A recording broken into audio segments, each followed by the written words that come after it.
നമുക്കൊരു പ്രാർത്ഥനയോടുകൂടി തുടങ്ങാം.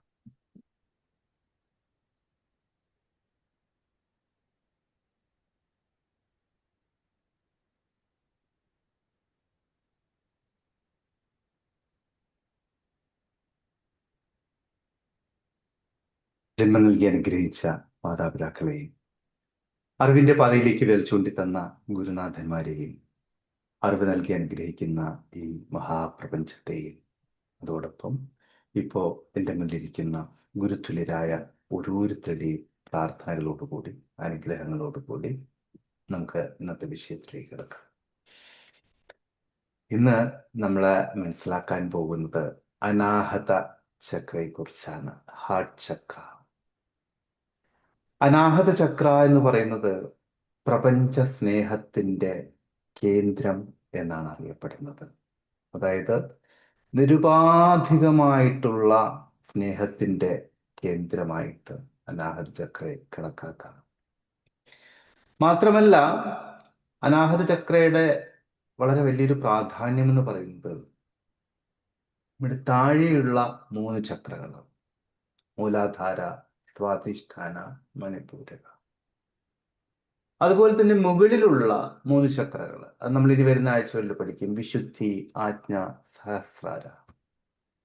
അപ്പൊ ഈ താഴെയുള്ള 3 ചക്രകളെയും മുകളിലുള്ള 3 ചക്രകളെയും ബന്ധിപ്പിക്കുന്ന, ഉചിതമായ വിധത്തിൽ ബന്ധിപ്പിക്കുന്ന ഒരു പാലമാണ് അനാഹത ചക്ര. അതായത് ഈ താഴെയുള്ള 3 ചക്രകള്, മൂലാധാര, സ്വാധിഷ്ഠാന, അനാഹത, ഇത് ഭൗതികതയെയും, മുകളിലുള്ള 3 ചക്രകൾ വിശുദ്ധി, ആജ്ഞ, സഹസ്രാര, ഇത് ആത്മീയതയുമാണ് പ്രതിനിധാനം ചെയ്യുന്നത്.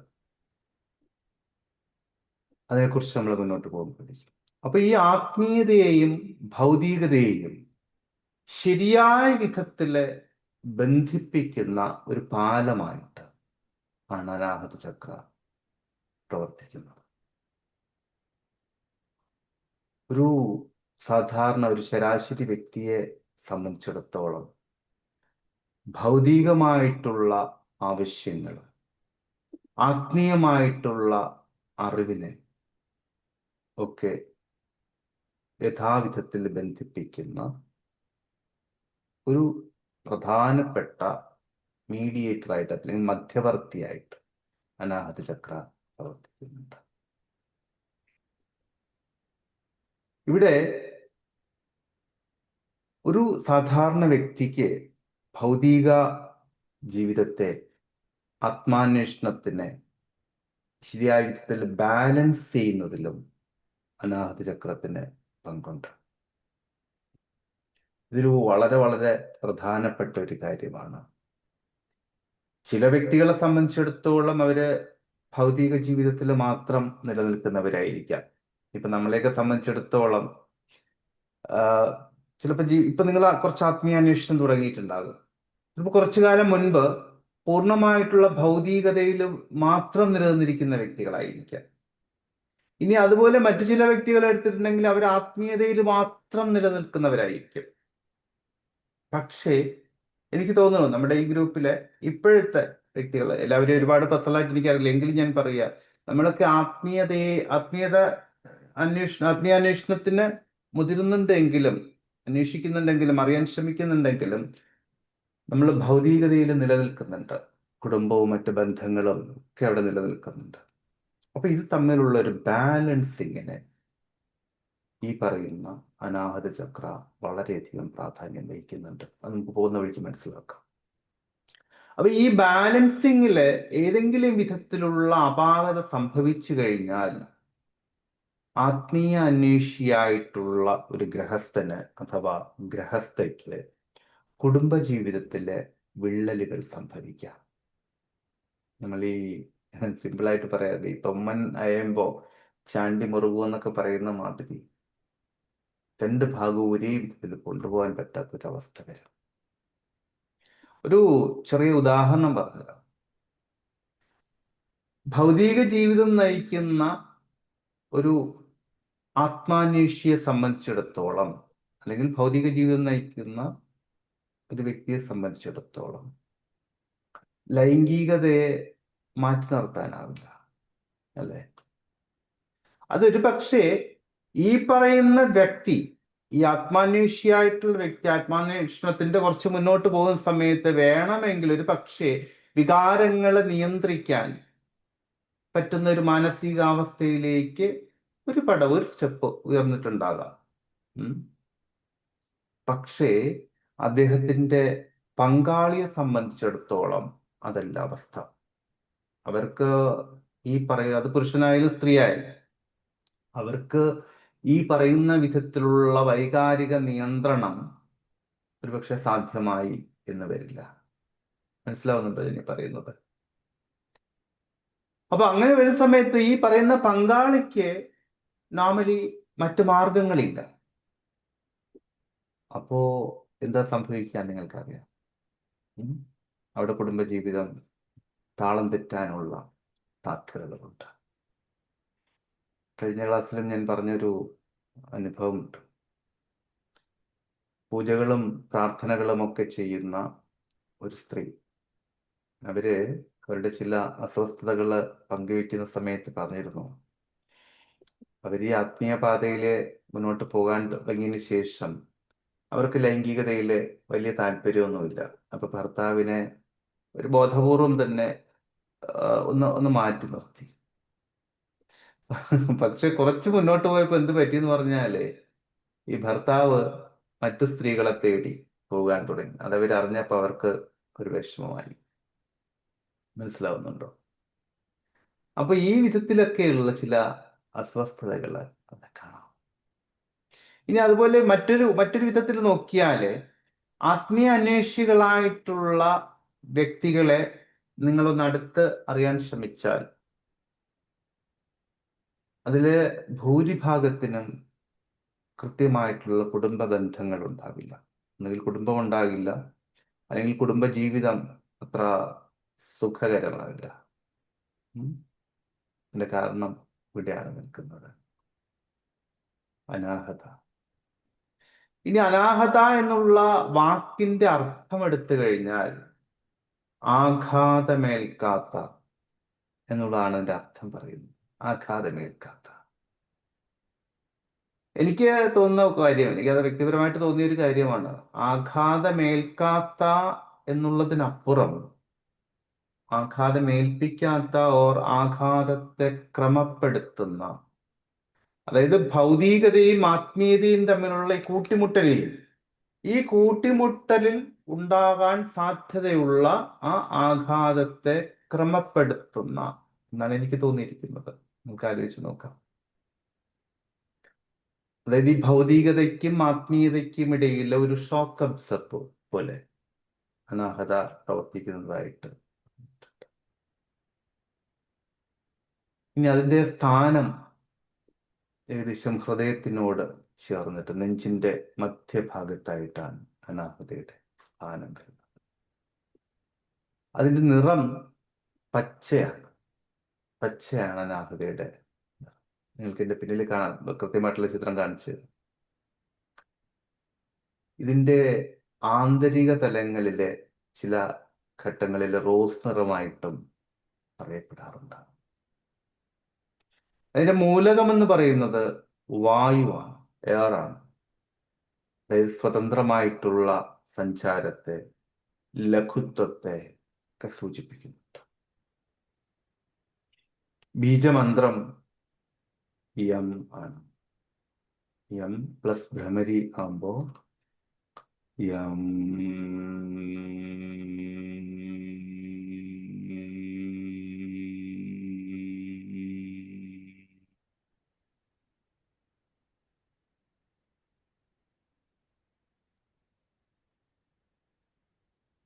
ഈ വിധത്തിൽ എന്റെ ചിത്രം കാണിച്ചു തരാം.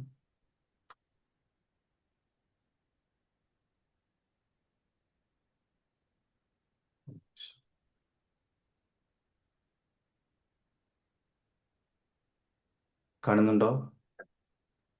കാണുന്നുണ്ട് സർ. കൃത്യമാണല്ലോ. കണ്ടോ അതിന്റെ സ്ഥാനം, അതുപോലെ തന്നെ അതിന്റെ ഷേപ്പ് ഒക്കെ. ഇത് 12 ദളങ്ങളുള്ള താമരയാണ്. അതുപോലെ അതിൻ്റെ നടുവിലെ 2 ത്രികോണങ്ങളുണ്ട്, മുകളിലേക്കും താഴേക്കുമുള്ള 2 ത്രികോണങ്ങളുണ്ട്, കണ്ടോ? പിന്നെ ബീജമന്ത്രം.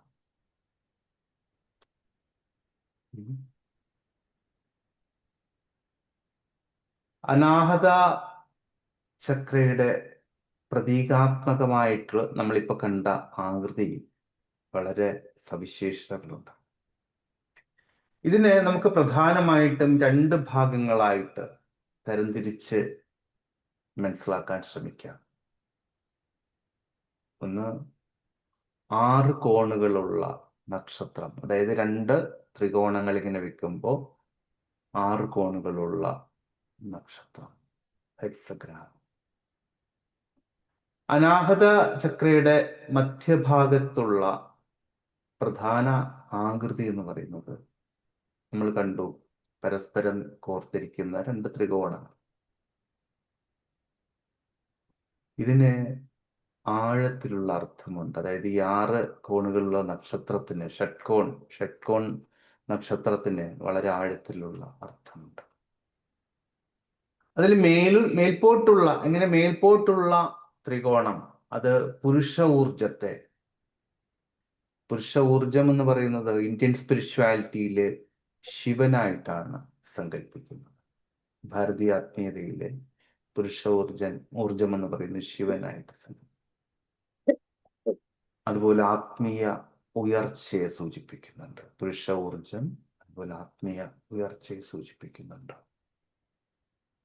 ഇനി താഴേക്കുള്ള ത്രികോണം എടുക്കുകയാണ് എങ്കിൽ അത് സ്ത്രീ ഊർജത്തെ, അതായത് ശക്തി, ശിവന്റെ ശക്തിയായിട്ട്, സ്ത്രീയായിട്ട് സങ്കല്പിക്കുന്നുണ്ട്. ഭാരതീയാത്മീയതയിലെ ഒരു പരിപൂർണത എപ്പോഴും വരുന്നത് സ്ത്രീ പുരുഷ ഒരു സംയോഗം അതിന്റെ തമ്മിലുള്ള കൂടിച്ചേരൽ, സ്ത്രീയും പുരുഷനും തമ്മിലുള്ള കൃത്യമായിട്ടുള്ള കൂടിച്ചേരലിലാണ് ഒരു പൂർണ്ണത വരുന്നത്. ശിവന്റെ തന്നെ മറ്റൊരു കാര്യം നമ്മൾ പറയാറുണ്ട്, അർദ്ധനാരീശ്വര സങ്കല്പം, പകുതി സ്ത്രീയും പകുതി പുരുഷനും ചേർന്നുള്ള ഒരു പൂർണ്ണത. അപ്പൊ താഴേക്കുള്ള ഈ ത്രികോണം സ്ത്രീ ഊർജത്തെ, അതുപോലെ തന്നെ ഭൂമിയിലേക്കുള്ള ബന്ധത്തെ, ഭൗതികതയെ സൂചിപ്പിക്കും. നോക്കൂ, മുകളിലേക്കുള്ള ത്രികോണം കണ്ടോ, അതിന്റെ ഒരു ആരോ പോകുന്നത് മുകളിലേക്കാണ്, ആത്മീയതയിലേക്ക്. താഴേക്കുള്ള ത്രികോണം ഭൗതികതയിലേക്ക് പോകുന്നു. ഇത്ര കൃത്യമായിട്ടാണിത് ഒരു സങ്കല്പം കൊടുത്തിരിക്കുന്നത് നമുക്ക്. ഇനി ഇത് രണ്ടും ഹൃദയത്തിൽ വെച്ചിട്ട് സമന്വയിക്കുന്നുണ്ട്, ഒന്ന് ചേരുന്നു. അതായത് ആത്മീയതയെയും ഭൗതികതയെയും സമന്വയിപ്പിക്കുന്ന ഒരു ബിന്ദുവായിട്ട് അവിടെ അനാഹത ചക്ര മാറുന്നുണ്ട്. ചിത്രത്തിൽ നമ്മൾ മനസ്സിലാക്കി 12 ദളങ്ങളുള്ള താമര, 12 ഇതളുകളുള്ള താമര. ഈ നക്ഷത്രത്തിന് ചുറ്റുമായിട്ട് 12 ദളങ്ങളുള്ള ഒരു താമരപ്പൂവ് കണ്ടു. ഈ 12 ഇതളുകൾ എന്ന് പറയുന്നത് മനുഷ്യനിലെ 12 ഗുണങ്ങളെ അഥവാ 12 വികാരങ്ങളെ ആണ് പ്രതിനിധീകരിക്കുന്നത്. 12 ഗുണങ്ങൾ, 12 വികാരം. ഒന്ന് അനുഗ്രഹം, ബ്ലിസ്, അനുഗ്രഹം. 2 സമാധാനം, പീസ്, സമാധാനം. 3 ഐക്യം, ഐക്യം. 4 സ്നേഹം. 5 കരുണ. 6 പരിശുദ്ധി. 7 വ്യക്തത. 8 ധാരണ, അണ്ടർസ്റ്റാൻഡിങ്, ധാരണ. 9 ഫർഗീവ്നെസ്, ക്ഷമ എന്നോ ക്ഷമിക്കാനുള്ള കഴിവെന്നോ ഒക്കെ പറയാം.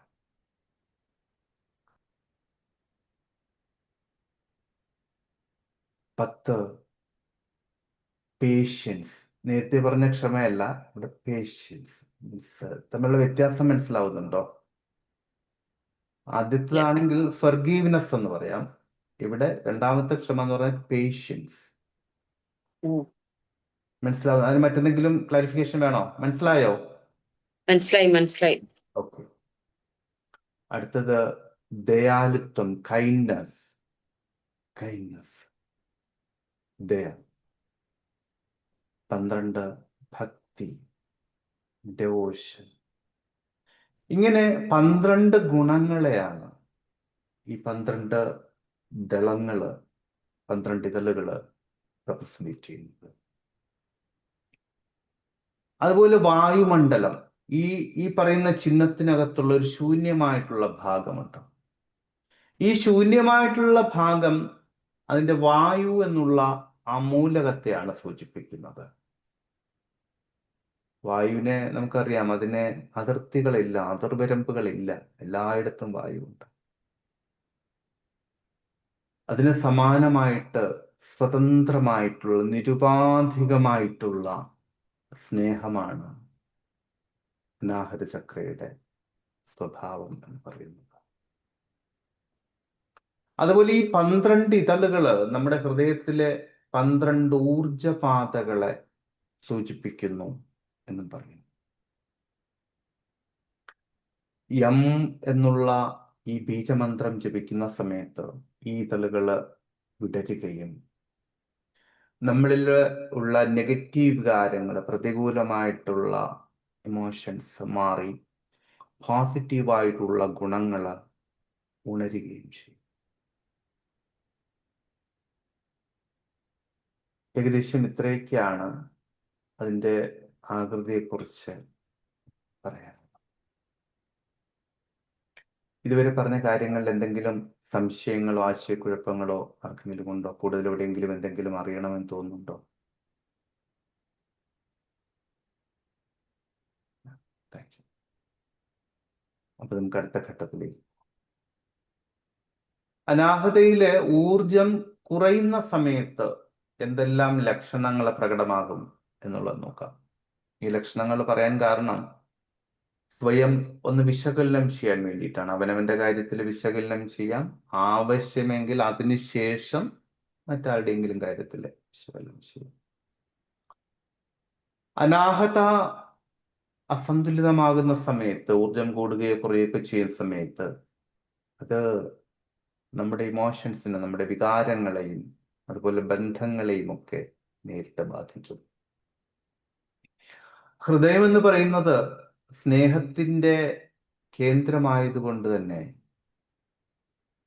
ഇവിടുത്തെ ഊർജ വ്യതിയാനം, ഊർജത്തിലുണ്ടാകുന്ന വ്യത്യാസം ഒരു വ്യക്തിയുടെ ജീവിതത്തിലെ സമാധാനത്തെ പൂർണ്ണമായിട്ടും നഷ്ടപ്പെടുത്തിയേക്കാം. നമുക്കറിയാം, സമാധാനത്തിന്റെ അടിസ്ഥാനം എന്ന് പറയുന്നത് സ്നേഹമാണ് എന്ന്. അപ്പോ അവിടെ ഊർജം കുറഞ്ഞാൽ, അല്ലെങ്കിൽ സ്നേഹത്തിൽ, നിരുപാധികമായിട്ടുള്ള സ്നേഹത്തിലെ കുറവ് വന്നാൽ തീർച്ചയായിട്ടും സമാധാനം കെട്ടുപോയേക്കാം.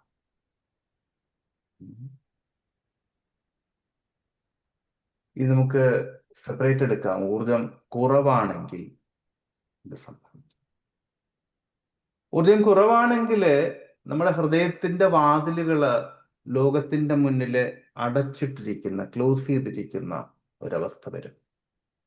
ഹൃദയത്തിന്റെ വാതിലുകള് ലോകത്തിന് മുന്നിൽ, മറ്റുള്ളവരുടെ മുന്നിൽ ക്ലോസ് ചെയ്തിരിക്കുന്ന ഒരവസ്ഥ വരും. അതിന്റെ ഭാഗമായിട്ട് വൈകാരികമായിട്ടുള്ള അകൽച്ച, അതായത് സ്നേഹം പ്രകടിപ്പിക്കാൻ കഴിയാതെ വരിക, എപ്പോഴും ഒരു തരത്തിലുള്ള വൈകാരികമായിട്ടുള്ള മരവിപ്പ്, ഇമോഷണൽ നംബ്നെസ്, വൈകാരികമായിട്ടുള്ള മരവിപ്പ് അനുഭവപ്പെടും. അതുപോലെ വിട്ടുമാറാത്ത ഏകാന്തത. ഒത്തിരി ആളുകള് ചുറ്റുമുണ്ടെങ്കിൽ പോലും ഒറ്റപ്പെട്ടു പോയി എന്നുള്ള ഒരു തോന്നലവസ്ഥ. ആരുമായിട്ടും ആഴത്തിലുള്ള ഒരു ബന്ധം സ്ഥാപിക്കാൻ ഈ വിധത്തിലുള്ള ആൾക്കാർക്ക് പറ്റില്ല. അതുപോലെ ക്ഷമിക്കാൻ പറ്റാത്ത ഒരവസ്ഥ വരും. ക്ഷമിക്കാൻ പറ്റില്ല. ക്ഷമിക്കാൻ പറ്റില്ല എന്ന് പറയുന്ന ഈ പ്രസന്റ് മാത്രമല്ല ക്ഷമിക്കാൻ പറ്റുന്നത്, ഇപ്പൊ ചെയ്ത കാര്യങ്ങൾ മാത്രമല്ല, മറിച്ച് പഴയ കാലത്ത് ആരെങ്കിലും ചെയ്ത ചില തെറ്റുകളോ ആരെങ്കിലും ഒക്കെ ആയിട്ടുണ്ടാക്കിയ ചില അസ്വസ്ഥതകളോ ഇത്രയും വർഷങ്ങൾ കഴിഞ്ഞാലും അവർ മനസ്സിൽ തന്നെ വെക്കും. അപ്പൊ സ്വാഭാവികമായിട്ടും അത് മനസ്സിൽ വല്ലാത്തൊരു ഭാരമായിട്ട് നിരന്തരം വേട്ടയാടിക്കൊണ്ടേയിരിക്കും. ഇനിയുമുണ്ട് വിമർശനാത്മകമായിട്ടുള്ള ഒരു മനോഭാവം. അതായത് ഒപ്പമുള്ളവരുടെ കുറവുകൾ മാത്രമായിരിക്കും ഇവർ കണ്ടെത്തുന്നത്, കുറവുകൾ മാത്രം കണ്ടെത്തും. സ്നേഹത്തിന് പകരമായിട്ട് വെറുപ്പും നീരസവും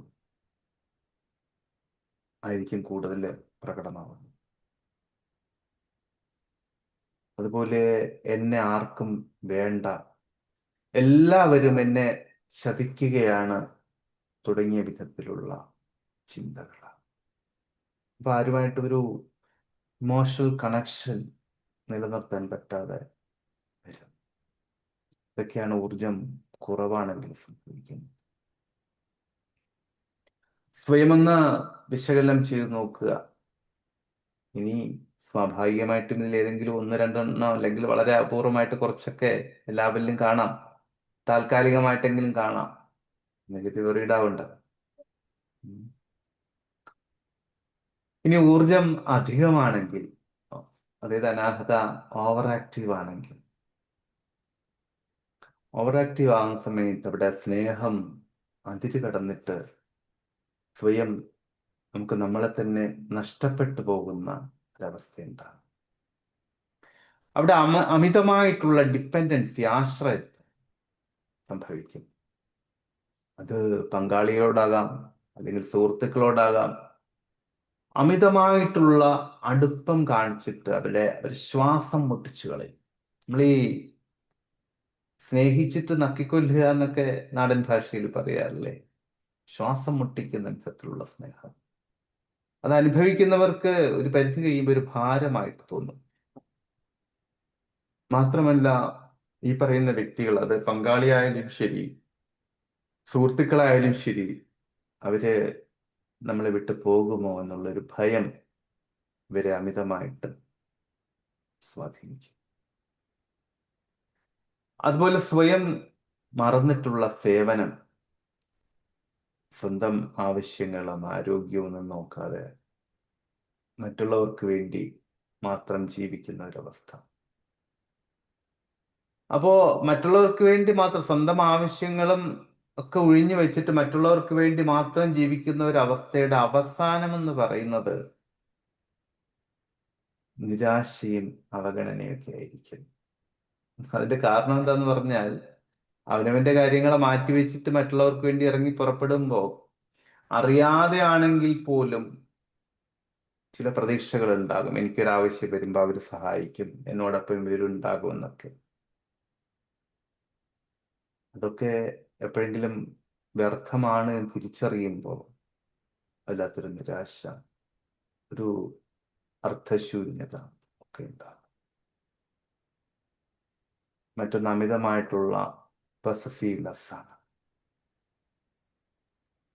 നമ്മൾ സ്നേഹിക്കുന്ന വ്യക്തി മറ്റാരോടെങ്കിലുമൊക്കെ സംസാരിക്കുന്നതോ ഇടപഴകുന്നതോ ഒന്നും ഇവർക്ക് സഹിക്കാൻ പറ്റില്ല. അതും ബന്ധങ്ങളിലെ വലിയ അസ്വസ്ഥതകൾ ഉണ്ടാകാൻ കാരണമായേക്കാം. അപകർഷതാബോധമുണ്ടാകും. അതായത് മറ്റുള്ളവരെന്ത് വിചാരിക്കും എന്നുള്ള ഒരു ഭയം കാരണം സ്വന്തം വ്യക്തിത്വത്തെ പണയം വെച്ചിട്ട്, സ്വന്തം ഇഷ്ടങ്ങളെയും താല്പര്യങ്ങളെയൊക്കെ മാറ്റിവെച്ചിട്ട് മറ്റുള്ളവരെ സന്തോഷിപ്പിക്കാൻ ശ്രമിക്കും. മനസ്സിലാവുന്നുണ്ടോ?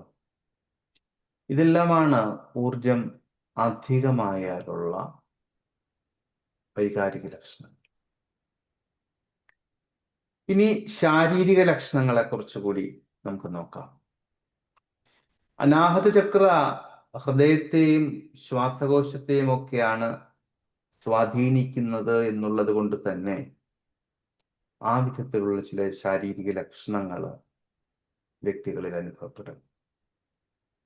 അത് ചിലപ്പോ ഇടയ്ക്കിടെ ഉണ്ടാകുന്ന നെഞ്ചുവേദനയുടെ രൂപത്തിലായിരിക്കാം, അല്ലെങ്കിൽ ഹൃദയമിടിപ്പിലെ പാൽപിറ്റേഷനിൽ ഉണ്ടാകുന്ന വ്യത്യാസങ്ങളായിരിക്കാം, ശ്വാസകോശ സംബന്ധമായിട്ടുള്ള അസ്വസ്ഥതകളായിട്ട്, ഇത് നിരന്തരമായിട്ടുണ്ടാകുന്ന ആസ്മ തുടങ്ങിയ അസ്വസ്ഥതകളായിട്ട്. മറ്റൊന്ന് രോഗപ്രതിരോധ ശേഷി, ഇമ്മ്യൂണിറ്റി കുറയുന്നത് കാരണം ഇടയ്ക്കിടെ ഉണ്ടാകുന്ന അണുബാധകൾ. അതുപോലെ ഈ കൈകൾക്കും തോളിനും ഒക്കെ അനുഭവപ്പെടുന്ന വേദന, ഇതെല്ലാമാണ് പൊതുവിലുണ്ടാകുന്ന ശാരീരിക ലക്ഷണങ്ങൾ. ഇത്രയും കാര്യങ്ങൾ കൃത്യമാണോ? കൂടുതൽ എവിടെയെങ്കിലും എന്തെങ്കിലും അറിയേണ്ടതുണ്ടോ ആർക്കെങ്കിലും?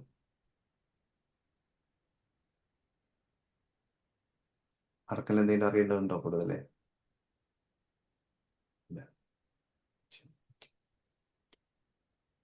ഈ അനാഹതയിലെ തടസ്സങ്ങൾ മാറാൻ ശ്രമിക്കുക, ഫർഗീവ്നെസ്, ഇതാണ് ഇതിനുള്ള ഏറ്റവും പ്രധാനപ്പെട്ട മാർഗം. ബാധികളില്ലാതെ ക്ഷമിക്കുക, നിരുപാധികം ക്ഷമിക്കുക, അതാണ് എൻ്റെ മാർഗം. അവിടെ ഒരു കുഞ്ഞു കാര്യം മനസ്സിൽ വെച്ചാൽ മതി. അതായത് വേറെ ഒരാളോടുള്ള ദേഷ്യം നമ്മൾ മനസ്സിൽ കൊണ്ടു നടക്കുക എന്ന് പറയുന്നത് സ്വയം വിഷം കഴിച്ചിട്ട് മറ്റൊരാള് മരിക്കാൻ കാത്തിരിക്കുന്നത് പോലെ. അവിടെ ഒരു ഒരു ഒരു ഒരു കാര്യം കൂടി ഒന്ന് ചിന്തിക്കുക. നമ്മൾ ക്ഷമിക്കുന്നത് മറ്റുള്ളവരോടുള്ള സ്നേഹം കൊണ്ട് മാത്രമല്ല, അല്ലെങ്കിൽ അങ്ങനെ അല്ലാന്ന് തന്നെ കരുതുക. അയാളോടുള്ള സ്നേഹം കൊണ്ടൊന്നും അല്ല ഞാൻ ക്ഷമിക്കുന്നത്, മറിച്ച് എൻ്റെ സ്വന്തം സമാധാനത്തിന് വേണ്ടിയാണ്, എൻ്റെ സ്വന്തം ഹൃദയത്തിൻ്റെ സ്വസ്ഥതയ്ക്ക് വേണ്ടിയിട്ടാണ്. ഇങ്ങനെ ഒരു കാര്യം മനസ്സിൽ കൊണ്ടുവന്നാൽ മതി.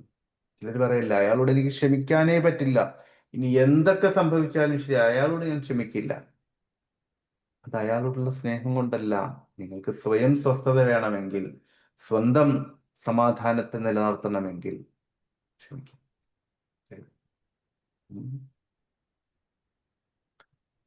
അനാഹത ചക്ര സന്തുലിതമാക്കുക എന്ന് പറയുമ്പോൾ അത് ജീവിതത്തിലെ സ്നേഹവും സമാധാനവും ഒക്കെ നിലനിർത്താൻ വേണ്ട ഒരു വളരെ പ്രധാനപ്പെട്ട കാര്യമാണ്. അതിനൊന്ന് ക്ഷമിക്കാം. ക്ഷമിക്കുക എന്ന് പറയുന്നത് തന്നെ അനാഹതയിലെ തടസ്സങ്ങൾ നീക്കാനുള്ള ഒരു മാന്ത്രിക താക്കോലാണ് എന്നാണ് പറയുന്നത്.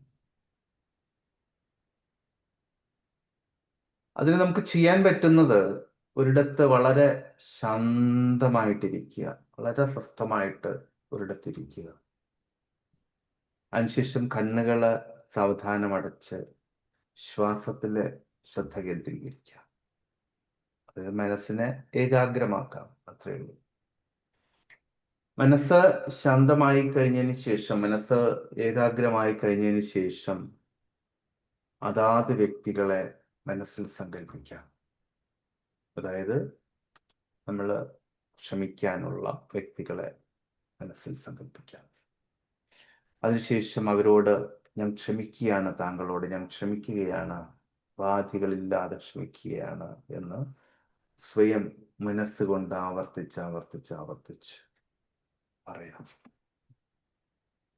ഇപ്പൊ ഒരുപക്ഷെ നിങ്ങളുടെയൊക്കെ മനസ്സിൽ വന്നിട്ടുണ്ടാകുന്ന ഒരു ചോദ്യമുണ്ട്, ആരോടൊക്കെയാണ് ക്ഷമിക്കേണ്ടത്? ആരോടൊക്കെയാണ് ക്ഷമിക്കേണ്ടത്? വളരെ ലളിതമാണ് എൻ്റെ ഉത്തരം. ഞാൻ ഈ ചോദ്യം ചോദിച്ചില്ലേ, ആരോടൊക്കെയാണ് ക്ഷമിക്കേണ്ടത് എന്നുള്ള ചോദ്യം ചോദിച്ചില്ലേ?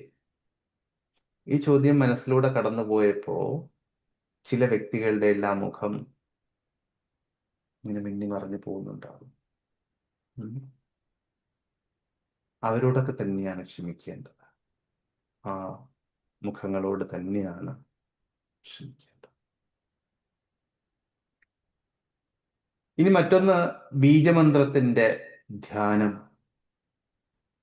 നമ്മൾ മനസ്സിലാക്കി അനാഹത ചക്രയുടെ ബീജമന്ത്രം യം ആണ്. അപ്പൊ ഇതേ ശബ്ദതരംഗം തന്നെ അനാഹതയെ ക്രമപ്പെടുത്താൻ വേണ്ടിയിട്ട് നമുക്ക് ഉപയോഗിക്കാൻ പറ്റും.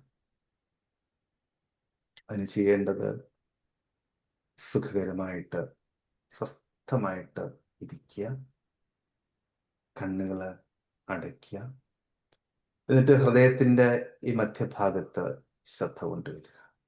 ഹൃദയത്തിന്റെ മധ്യഭാഗത്ത് ശ്രദ്ധ കൊണ്ടുവന്നിട്ട് പച്ച നിറത്തിലുള്ള ഒരു തിളങ്ങുന്ന പ്രകാശത്തെ അവിടെ സങ്കല്പിക്കാം.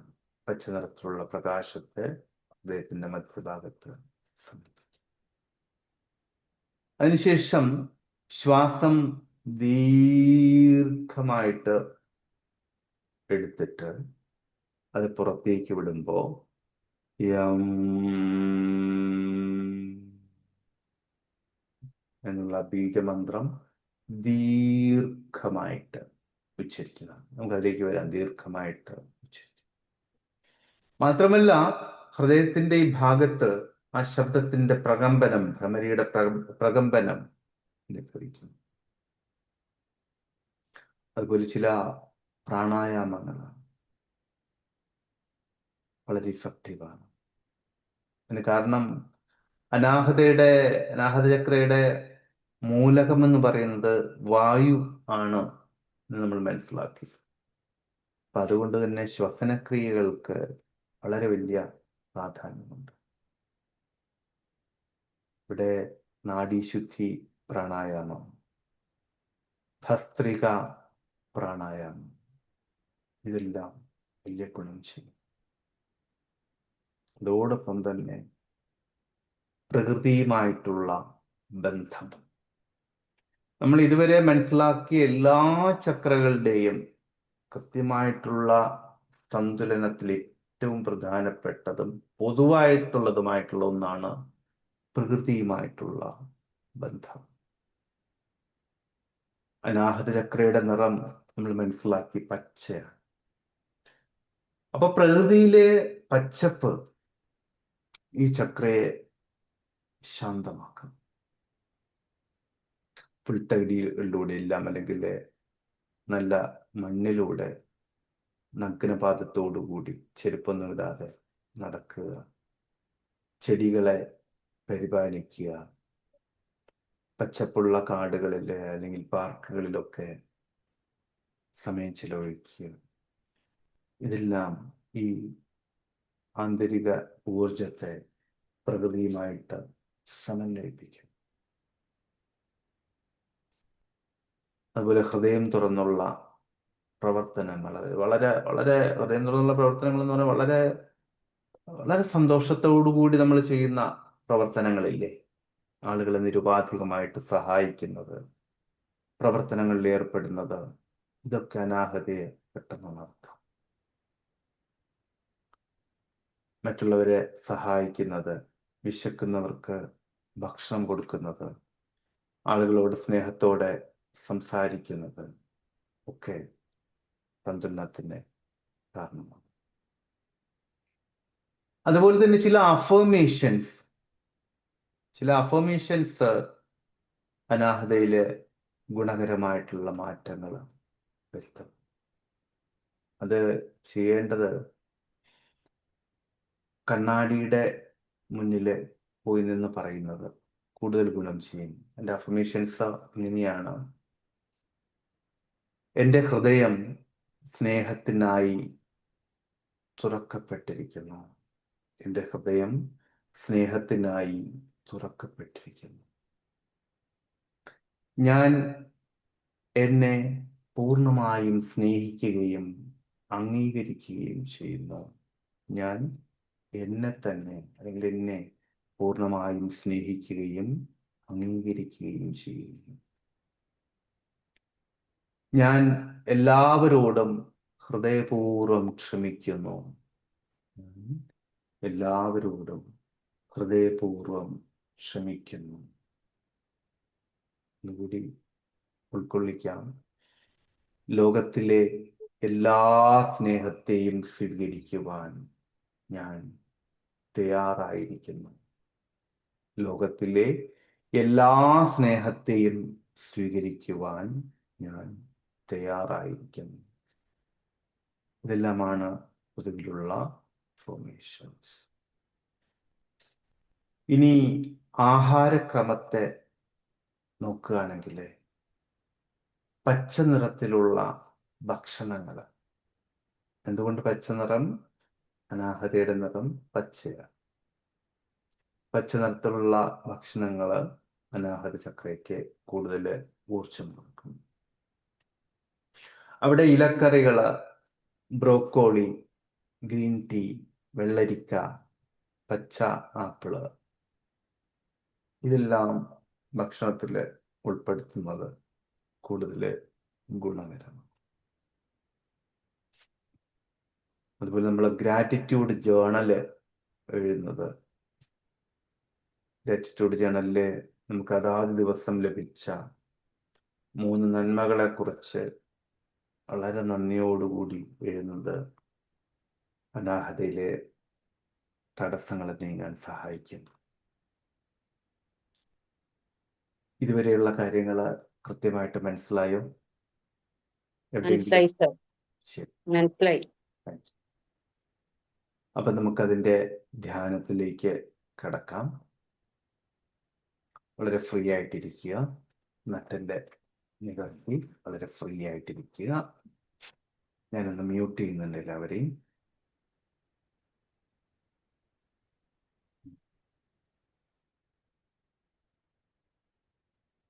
അപ്പോ ആദ്യം ഭ്രമരിയിലേക്കാണ്. ഭ്രമരിയാണ് നമ്മൾ ചെയ്യുന്നത്. 7 പ്രാവശ്യം കണ്ണുകളടച്ച് നട്ടെല്ല് നേരെയാക്കി ഇരുന്നിട്ട് ഭ്രമരി. ഈ ചൂണ്ടുവിരലും നടുവിരലും കൊണ്ട് കണ്ണുകൾ മെല്ലെ അമർത്തുക.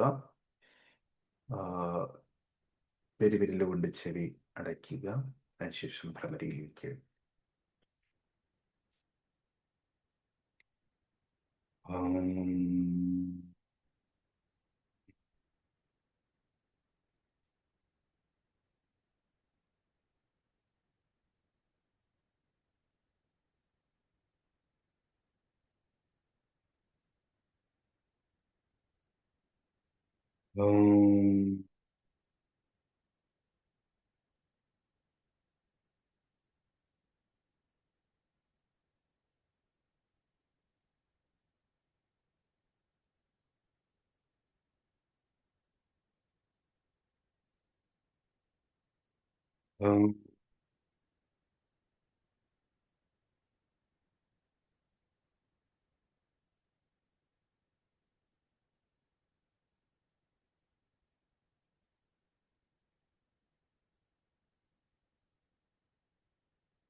മനസ്സ് കൂടുതൽ ശാന്തമാക്കാം.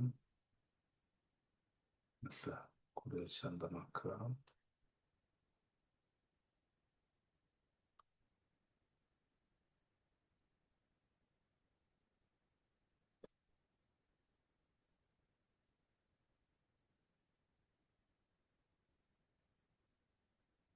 നമ്മൾ ആദ്യം റൂട്ട് ചക്രയിലേക്കാണ് പോകുന്നത്. ഭൂമിയിൽ നിന്ന് വളരെ മനോഹരവും സുരക്ഷിതവുമായിട്ട് വേരുകൾ വന്ന് നമ്മളെ ഉറപ്പിച്ചു നിർത്തുന്നതായിട്ട് സങ്കല്പിക്കുക. സ്വന്തം മനസ്സിനോട് പറയുക, എന്നിലെ സന്തോഷം വർദ്ധിച്ചുകൊണ്ടേയിരിക്കുന്നു. എന്നിലെ സന്തോഷം വർദ്ധിച്ചുകൊണ്ടേയിരിക്കുന്നു. എന്നിലെ സന്തോഷം വർദ്ധിച്ചുകൊണ്ടേയിരിക്കുന്നു. നട്ടെല്ലിൻ്റെ ഏറ്റവും താഴെ ചുവന്ന നിറത്തിലുള്ള ഒരു ഊർജഗോളം കറങ്ങുന്നതായിട്ട് സങ്കല്പിക്കുക. നട്ടെല്ലിൻ്റെ ഏറ്റവും താഴെ വളരെ മനോഹരമായിട്ടുള്ള ചുവന്ന ഒരു ഊർജഗോളം കറങ്ങുന്നതായിട്ട് സങ്കല്പിക്കുക.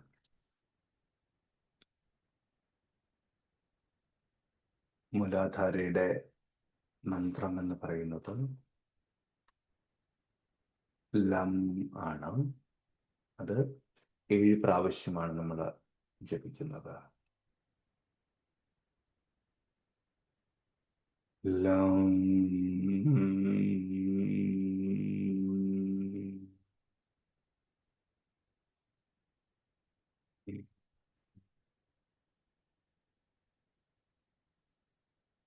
ലം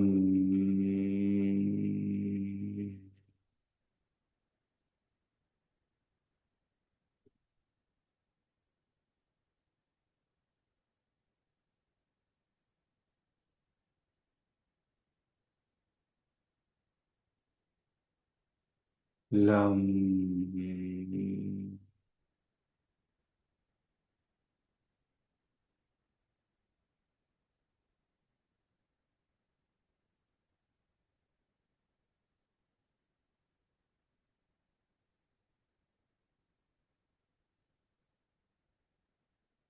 ലം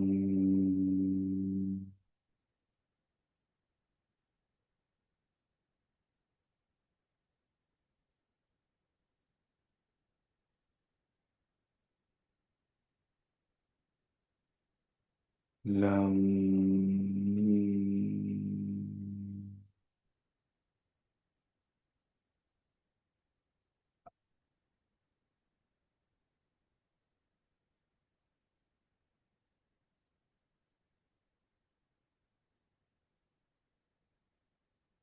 ലം.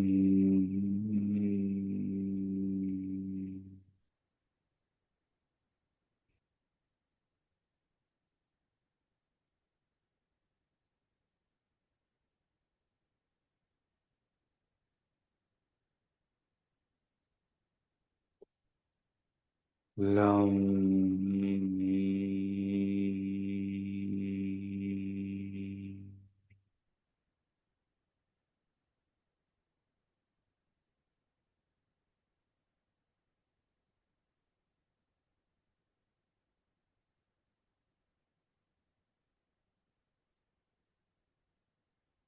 ഇനി നമ്മൾ സ്വാധിഷ്ഠാനയിലേക്കാണ് പോകുന്നത്. സാവധാനം ശ്വാസമെടുക്കാം. ശ്രദ്ധ അടിവേറിലേക്ക് കൊണ്ടുപോകാം. അവിടെ വളരെ മനോഹരമായിട്ടുള്ള ഓറഞ്ച് നിറത്തിലെ ഒരു ഊർജം, ഒരു നീർച്ചുഴി പോലെ കറങ്ങുന്നത് സങ്കല്പിക്കാം. മനസ്സിനോട് പറയുക, ഞാൻ ജീവിതത്തിലെ മാറ്റങ്ങളെ സ്നേഹപൂർവം സ്വീകരിക്കുന്നു.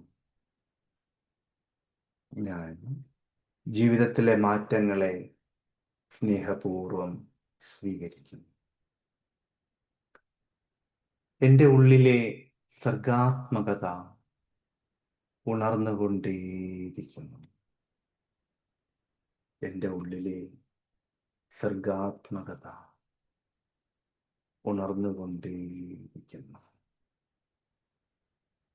എൻ്റെ മനസ്സ് കൂടുതൽ കൂടുതൽ സന്തോഷകരമായി കൊണ്ടേയിരിക്കുന്നു. എൻ്റെ മനസ്സ് കൂടുതൽ കൂടുതൽ സന്തോഷകരമായിക്കൊണ്ടേ.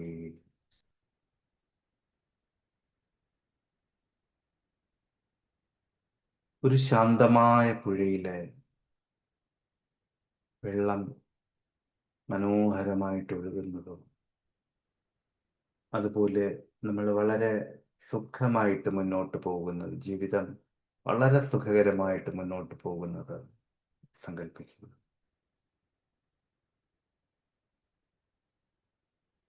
വം ആണ് മന്ത്രം. അത് 7 പ്രാവശ്യം ചൊല്ലുകയാണ്. വം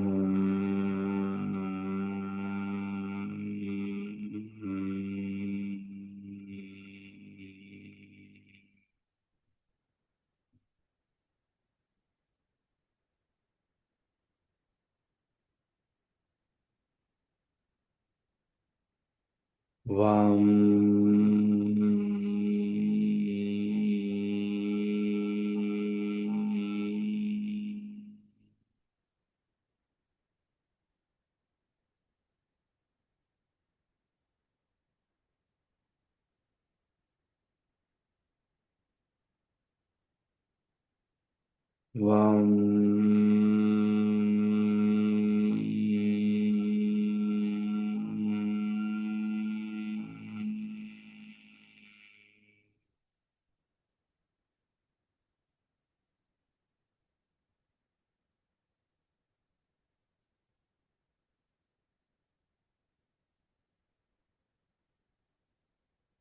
വം വം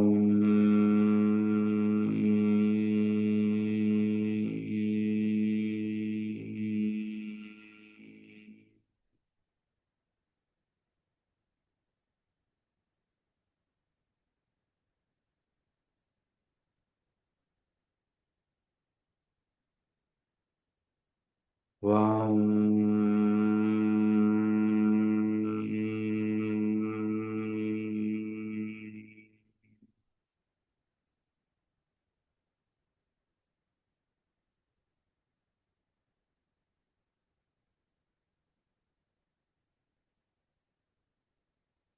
വം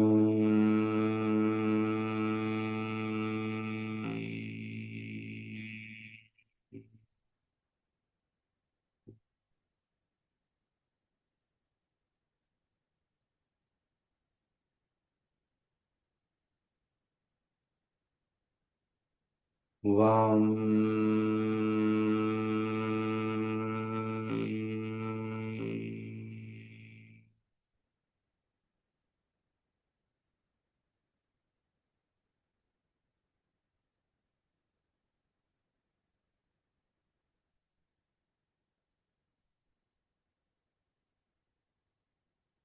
ഇനി മണിപ്പൂര ചക്രയിലേക്ക് പോവാണ്. Solar plexus. സാവധാനം ശ്വാസമെടുക്കാം.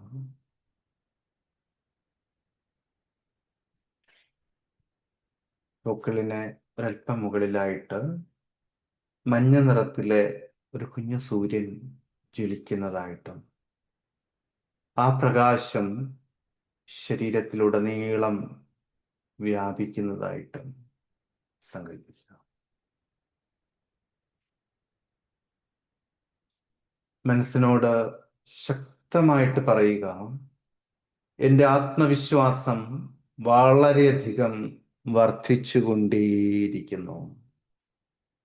എൻ്റെ ആത്മവിശ്വാസം വളരെയധികം വർദ്ധിച്ചുകൊണ്ടേയിരിക്കുന്നു. ഇനി എൻ്റെ ബീജമന്ത്രത്തിലേക്ക് കിടക്കാം. റം ആണ് ബീജമന്ത്രം.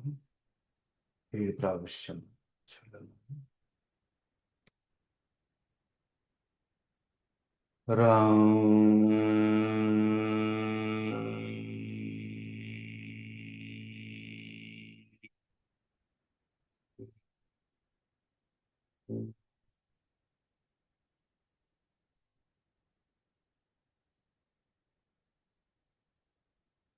റാം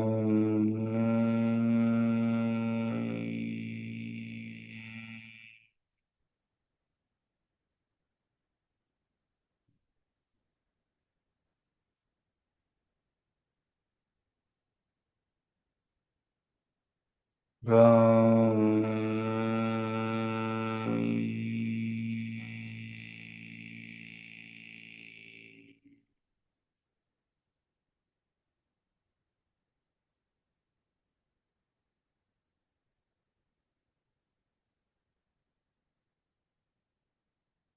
ram,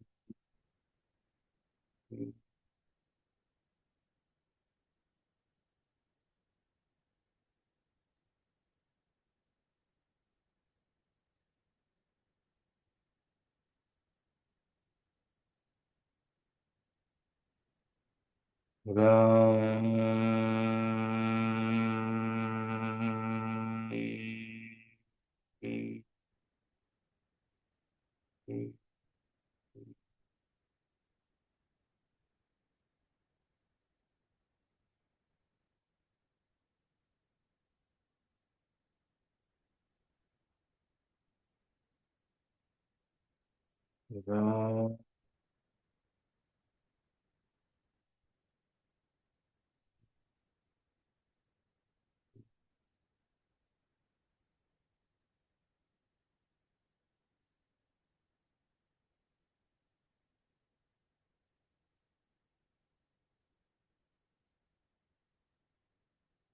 ഇനി നമ്മൾ അനാഹത ചക്രയിലേക്കാണ് പോകുന്നത്.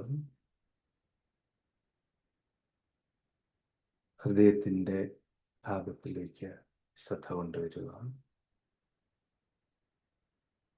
അവിടെ പച്ച നിറത്തിലുള്ള മനോഹരമായ ഒരു ഊർജഗോളം, തിളങ്ങുന്ന ഒരു ഊർജഗോളത്തെ സങ്കല്പിക്കുക. മനസ്സിനോട് സ്നേഹപൂർവം പറയുക, എന്നിലെ സ്നേഹം വളരെയധികം വർദ്ധിച്ചുകൊണ്ടേയിരിക്കുന്നു. എന്നിലെ സ്നേഹം വളരെയധികം വർദ്ധിച്ചുകൊണ്ടേയിരിക്കുന്നു. ഇനി ബീജമന്ത്രത്തിലേക്കാണ് പോകുന്നത്. യം ആണ് ബീജമന്ത്രം. 7 പ്രാവശ്യം.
ഇനി സാവധാനം ബോധത്തിലേക്ക് തിരികെ വരിക. പരിപൂർണമായ ഉണർവിലേക്ക്, പരിപൂർണമായ ബോധത്തിലേക്ക് മടങ്ങിയെത്തുക. എല്ലാത്തിനോടും എല്ലാവരോടും നന്ദി പറയാം. എല്ലാത്തിനോടും എല്ലാവരോടും നന്ദി പറയാം. ഇത്രയും സമയം വളരെ ക്ഷമയോടുകൂടി സ്നേഹത്തോടുകൂടി നീ കേട്ടിരുന്ന എല്ലാവർക്കും ഹൃദയത്തിൻ്റെ ഭാഷയിൽ നന്ദി പറഞ്ഞുകൊണ്ട് വീണ്ടും കണ്ടുമുട്ടാമെന്ന ശുഭപ്രതീക്ഷയോടുകൂടി തൽക്കാലം ഇട പറഞ്ഞു പിരിയുന്നു. സ്നേഹപൂർവ്വം അശോക് നാരായൺ. Thank you.